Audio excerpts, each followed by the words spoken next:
பொண்ணுங்கன்னா சமைக்கணும், வீட்டு வேலை பார்க்கணும், வீட்டோட இருக்கணும். என்ன சொல்றீங்க?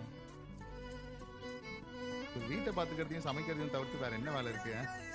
நல்லா பார்த்துக்கிறத விட ஒரு பொண்ணு கல்யாண லைஃப்ல ரெஸ்பெக்ட் ரொம்ப முக்கியம். அதை நான் கேட்காமலே அவன் எனக்கு அவ்வளோ கொடுப்பான். இதை விட ஒரு பொண்ணுக்கு வேற என்ன வேணும் லைஃப்ல?